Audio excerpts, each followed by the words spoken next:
ఏంటంటే ఇప్పుడు మనకి ఏదైనా ఒక జాబ్ కావాలంటే మనం ఏంటంటే ఏదైనా నోటిఫికేషన్ చూసి జాబ్ చూసి సెలెక్ట్ అవుతాం మనం.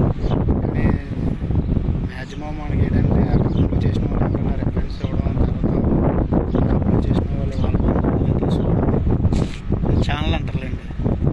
ఇక్కడ ప్రజెంట్ ప్రతి దగ్గర అదే నడుస్తుంది. అందుకే బాగా చదువుకున్న వాళ్ళకి, టాలెంట్ ఉన్న వాళ్ళకి చాలా మందికి జాబులు కూడా రావు. వాళ్ళు చదివింది ఒకటి, చేసేది ఒకటి ఉంటుంది. ప్రతి దగ్గర అక్కడే ఉంది. టాలెంట్ ఉన్నాడు ఎవడో పైకి రాడు, అంతే. ఏదో అదృష్టం వస్తే ఏదో 100 మందిలో 20 మంది ఏదో సెలెక్ట్ వస్తుంటారు. ఏ ఫీల్డ్ చూసుకున్నా అంతే, స్పోర్ట్స్ చూసుకున్నా అంతే, ఏదన్నా ఇంకంతా ఛానల్ బంధువులు కాలే బాగుపడాలి. ఇక మిగతా పైకి. అందుకే మొన్న లాస్ట్ ఒలింపిక్ గేమ్స్ జరిగాయి కదండి ప్యారిస్లోని 2024లోని. చూడండి,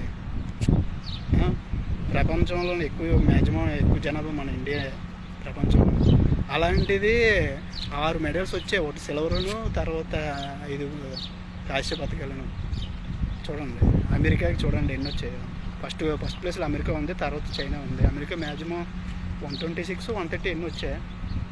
తర్వాత రెండో స్థానం చైనా 95, 97 మరి ఐడియా లేదు. తర్వాత బ్రిటన్ వచ్చింది. తర్వాత ఒలింపిక్ గేమ్స్ అది ఫ్రాన్స్లో జరిగాయి. తర్వాత స్థానం ఫ్రాన్స్ వచ్చాయి. ఇండియా చూడండి ఇంకన్నిట్లో అలాగే ఉండాలండి. ఒక్కోసారి నేను ఆలోచిస్తానండి, జనాభాలోని సరిసమంగా చైనా మనం సమానంగా ఉన్నాం కదా. లాస్ట్ టైం ఏంటంటే కరోనా వల్ల ఏంటంటే జనాభా లెక్కలు జరగలేదు. ఇప్పుడు మ్యాక్సిమం సరిసమానంగా ఉన్నామండి. ఏంటంటే ఇప్పుడు మన ఇండియా నుండి వచ్చి ఇక్కడ గల్ఫ్ కంట్రీస్లో జాబ్ చేస్తుంటారు. టెక్నీషియన్ కింద, ఫోర్మెన్, సూపర్వైజర్లు, మేనేజర్ల కింద కూడా చేస్తున్నారు. కానీ వాళ్ళు ఎందుకు రారు అని చెప్పి అనిపిస్తుంటుంది. ఎందుకంటే వాళ్ళ దేశం కూడా బాగా అభివృద్ధి చెందింది. కానీ మన దేశంలో అలా కాదు కదా.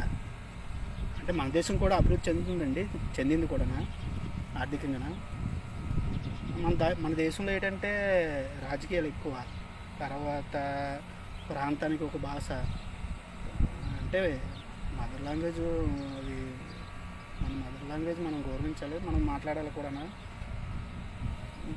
తర్వాత ఏంటంటే ఈ రిజర్వేషన్లు అయ్యి, తర్వాత స్వార్థాలు, మనవలే బాగుండాలి, మనమే బాగుండాలి, మనకే రావాలి కదా.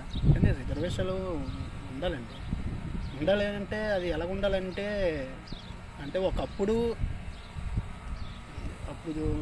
మేము పుట్టకముందు జరిగేలేండి. ఇప్పుడు అంత డెవలప్మెంట్ అవుతుంది. మొబైలైజేషన్ డెవలప్మెంట్ అయ్యింది, టెక్నికల్గా మొత్తం చాలా డెవలప్మెంట్ అవుతుంది కదా. రిజర్వేషన్ ఉండాలి. అది ఎలా ఉండాలంటే ఒక కుటుంబంలో ఉన్న ఇన్కమ్ బట్టి ఉండాలండి రిజర్వేషన్, అంతే కదా. అంటే నేను మన చిన్న వీడియో చూశాను, జయప్రకాష్ ఉన్నారు కదండి, అతని వీడియో చూశాను. అది చెప్పారండి అతను. అంటే ఇప్పుడు నేను ఎవరిని కించపరచట్లేదు, నా ఆలోచన ఇలా ఉందని చెప్పి మాట్లాడుతున్నాను.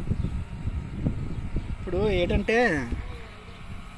మ్యాక్సిమం ఇప్పుడు మనకి ఎన్నికలు జరుగుతున్నాయి కదండి. జరిగినప్పుడు చేసి ఆ ప్రాంతానికి ఓసీ, బీసీ, ఎస్సీ, ఎస్టీ అని చెప్పి అలాగా ఇస్తున్నారు కదా. ఇప్పుడు ఫర్ ఎగ్జాంపుల్ మా ఏరియా ఉందనుకుందండి, మా ఏరియాలోనే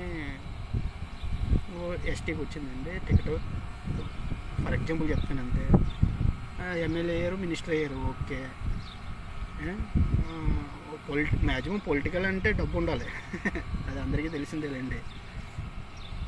అది మినిస్టర్ అయ్యాడు, అతనికి రిజర్వేషన్ ఉంది. అతని పిల్లలకు కూడా రిజర్వేషన్ అవసరమా చెప్పండి. అతను అలాగే చెప్పారండి. ఒక ఐఏఎస్, ఒక ఎస్సీ రిజర్వేషన్లోనే ఒక ఐఏఎస్ అయిన అతనికి వాళ్ళ ఫ్యామిలీకి కూడా రిజర్వేషన్ అవసరమా చెప్పండి. ఇన్కమ్ పరంగా ఉండాలండి కంపల్సరీగా. అప్పుడే ఇప్పుడు నిజంగా చాలామంది ఉన్నారు, కొందరు గిరిజన ప్రాంతాల్లో నివసించే వాళ్ళు. ఒక రకంగా చూసుకుంటే మనం ఏంటంటే ఇటుపక్క మనం మరీ సోషల్లో వెళ్ళిపోతున్నాం. ఎక్కువగా మైదాన ప్రాంతంలోనే మనం నివసిస్తుంటే మనకి అన్ని eligible water facility, current facility అన్నీ ఉంటాయి. అటుపక్క అసలు ఏమి ఉండవండి బొమ్మ. అదే మొన్న నేను అరకు వెళ్ళినప్పుడు చూశాను. కానీ పర్లేదండి, అవి ఎక్కడ పడితే అక్కడ హాస్టల్స్ ఉంటున్నాయి, బాయ్స్ హాస్టల్ ఉంటున్నాయి. అభివృద్ధి చెందిందిలేండి. వాళ్ళకి సంబంధించిన ఈ గిరిజన అభివృద్ధి సంస్థలు అవి బాగా చూసుకుంటారు.